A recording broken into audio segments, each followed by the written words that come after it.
আল্লাহ রাসূল বললেন ইজা মাতাল ইনসানু, যখন মানুষ মৃত্যুবরণ করে, ইনকাতা, মানুষের আমলের কর্মধারাটা বন্ধ হয়ে যায়। ইল্লা মিন সালাসাতি, তিনটা আমল এমন আছে দুনিয়ার জমিনে যদি এই তিনটা আমলকে জীবিত রেখে কবরে যেতে পারেন, ওই কবরে শুয়ে শুয়ে আপনি সব পেতে থাকবে। কিন্তু আমার ভাই জানেরা, হে নবী পাকের উম্মত উম্মতিরা, হে নবী দেবানারা, বিশ্ব নবী রাসূলুল্লাহ সাল্লাল্লাহু আলাইহি ওয়াসাল্লাম সাহাবাদেরকে বলতে লেগেছে, ও আমার সাহাবারা, না না না, আমি রাসূলুল্লাহ জানিয়ে দিলাম, না না না, আমি রাসূলুল্লাহ জানিয়ে দিলাম, আমার আল্লাহ পাক রব্বুল আলামিন বান্দার জন্য, উম্মতের জন্য 5 ওয়াক্ত নামাজকে ফরজ করেছে। না না না, ওই নামাজের মাসাল্লায় বসে নামাজ আদায় করে দুহাত আল্লাহর কাছে উত্তোলন করে এই দোয়াটা পড়ো, রব্বির খামুকুমা কামা রব্বায়ানি সাগীরা ওয়া কুর রব্বির খামুকুমা কামা রব্বায়ানি সাগীরা। হে সাহাবারা, এই দোয়াটা যদি নামাজের পানিতে পড়তে পারো, তোমার ওই মৃত পিতা মাতার খিদমত করা সওয়াবটা আল্লাহ পাক তোমার আমল নামায় আতা করে দেবে। জোরে বলুন। রাসূলুল্লাহ বলছে, রব্বির হামহুমা কামা রব্বায়ানি সাগীরা। এই দোয়াটা যদি নামাজের পাটিতে তুমি বলতে পারো, তোমার পিতামাতার খিদমত করার সওয়াব দিয়ে দেবে। জোরে বলুন।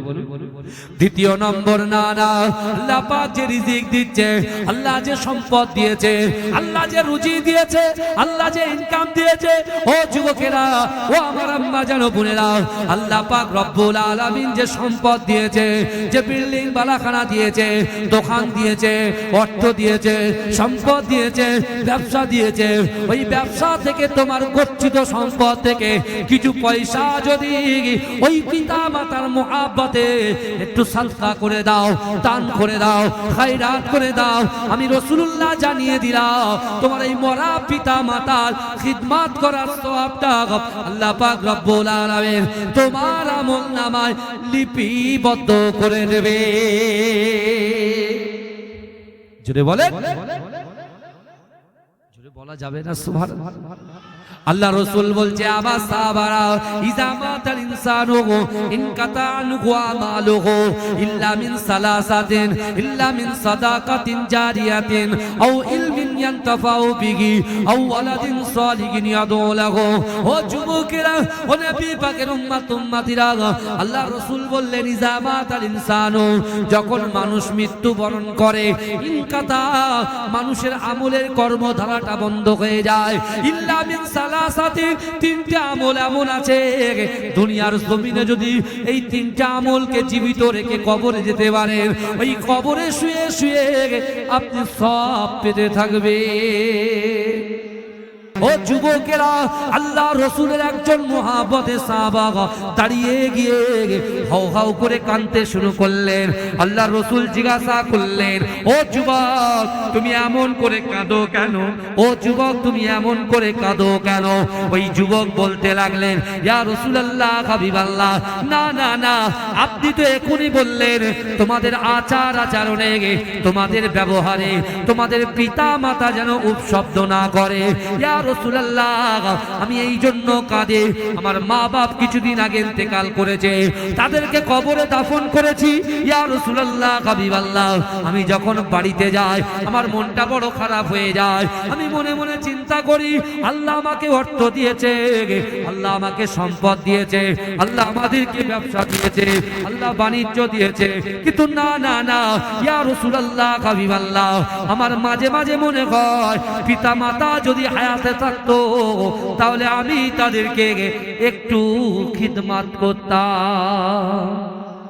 একটু ভালো করে বোঝার চেষ্টা করো। আল্লাহর কোরআন বলছে, বান্দা, বিসমিল্লাহির রহমানির রহিম, ওয়ালিমান খাফা মাকামা রাব্বিহি জান্নাতান। আল্লাহ বলছে, বান্দা, কাল কিয়ামতের মাঠে আমি আল্লাহকে যদি ভয় করো, আমি আল্লাহ তোমাদেরকে দুটো জান্নাত পুরস্কার দেব। জোরে বলে। এই কটা জান্নাত দেবে? দুটো জান্নাত। জান্নাত কত বড় কত বড় বললাম? ওয়াসারিউ ইলা মাগফিরাতিম মির রাব্বিকুম ওয়া জান্নাতিন আরদুহাস সামাওয়াতু ওয়াল আরদ। আসমান জমিনের মিডলে যতটা ফাঁকা জায়গা আছে, এই ফাঁকা জায়গা শুরু একটা জান্নাত আল্লাহ বান্দার জন্য সৃষ্টি করেছেন। জোরে বলে। ওই জান্নাতে কারা যাবে সেটাও আল্লাহ বলছেন, উইদ্দাত লিল মুত্তাকিন। যারা মুত্তাকিন হবে, পরেজগার হবে, হুকুকুল্লাহ আল্লাহর হক, হুকুকুল ইবাদ বান্দার হক পঙ্খানুপঙ্খভাবে আদায় করবে, তারাই যাবে দয়ার জান্নাতে। জোরে বলে। আমার ভাইরা, আল্লাহ রাসূল ওই যুবককে যখন বললেন যে মরা মা বাপকে খিদমত করা যায়, আমার মা বোনেরা আছেন না? আমার মা বোনরা বসে আছে তো? আমার মা বোনরা কার ভিটা আছে? নিজের বাপ মায়ের ভিটা ছেড়ে স্বামীর ভিটায় আছে। আমার মা বোনেরা স্বামীর ভিটা থেকে বলছি, আপনারা যে বসে আছেন, বিশ্বাস করে আপনার পীরের আওলাদ বলে দিয়ে গেলাম, আপনি আপনার স্বামীর ভিটায় আছেন, আর আপনি এই জান্নাতের বাগানে কোরআন হাদিস শোনার জন্য আপনার মা বাপ আপনার বাপের ভিটায় শুয়ে আছে। আপনার জন্য আপনার মা বাপের কবরে আল্লাহ অটোমেটিক সওয়াব পৌঁছে দিচ্ছে। জোরে বলে। জোরে বলুন। যদি কেউ চ্যালেঞ্জ করতে চায়, চ্যালেঞ্জ অ্যাকসেপ্ট করতে চায়, কোনো অসুবিধা নেই। কিন্তু আমার ভাইরা ভালো করে বোঝেন, আল্লাহ রাসূল যখন বললেন তুমি কি তোমার মরা মা বাপকে খিদমত করতে চাও, যুবক বলল অবশ্যই আমি আমার মরা মা বাপকে খিদমত করতে চাই। যুবক পাল্টা বলল, ইয়া রাসূলুল্লাহ, মরা বাপকে কিভাবে খিদমত করব? আল্লাহ রাসূল বলছে, আবা সাবারা ইজা মাতাল ইনসানু ইনকাতা আনহু আমালুহু ইল্লা মিন সালাসাতিন ইল্লা মিন সাদাকাতিন জারিয়াতিন আও ইলমিন ইয়ানতাফাউ বিহি আও ওয়ালাদিন সালিহিন ইয়াদউ লাহু। ও যুবকেরা, ও নবী পাকের উম্মতিরা, আল্লাহ রাসূল বললেন ইজা মাতাল ইনসানু, যখন মানুষ মৃত্যুবরণ করে, ইনকাতা মানুষের আমলের কর্মধারাটা বন্ধ হয়ে যায়, ইল্লা মিন সালাসাতি, তিনটা আমল এমন আছে দুনিয়ার জমিনে যদি এই তিনটা আমলকে জীবিত রেখে কবরে যেতে পারেন, ওই কবরে শুয়ে শুয়ে আপনি সব পেতে থাকবে। একটা কি? সাদকায়ে জারিয়া। দ্বিতীয় হচ্ছে আও ইলমিন, এমন ইলম যার দ্বারাই মানুষ উপকার পায়। তৃতীয় হচ্ছে আও ওয়ালাদ সালিহিন ইয়াদউ লাহু, এমন সৎ সন্তান আমাকে আপনাকে রেখে যেতে হবে যে সন্তান কাল কিয়ামতের মাঠে, অর্থাৎ আমরা ইন্তেকালের পর পিতা মাতার কবরের ধারে গিয়ে একটু আল্লাহর কাছে দোয়া চাইবে, আল্লাহ আমার বাপ মায়ের কবরটাকে জান্নাতের বাগান বানিয়ে দেন। বলুন আল্লাহুম্মা আমিন। আল্লাহ বলছে, সন্তান যখন বাপ মায়ের জন্য দোয়া চায়, কারেন্টের সুইচ টিপলে যেমন দপ করে আলো জ্বলে ওঠে, ঠিক ওইভাবে আমার আল্লাহ তার দোয়াটাকে কবুল করে নিয়ে। জোরে বলে।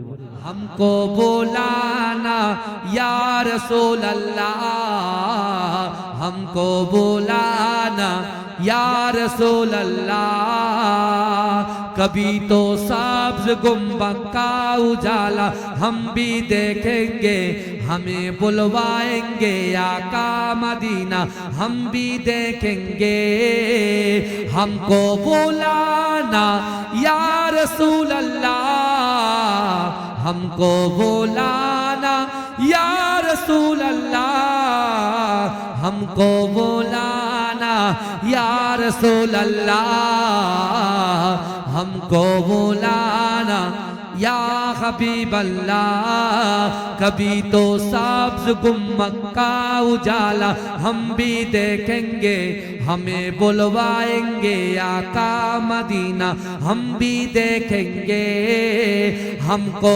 बुलाना या रसूल अल्लाह, हमको बुलाना या रसूल अल्लाह, हमको बुलाना या रसूल अल्लाह, हमको बुलाना या रसूल अल्लाह। अल्लाहुम्मा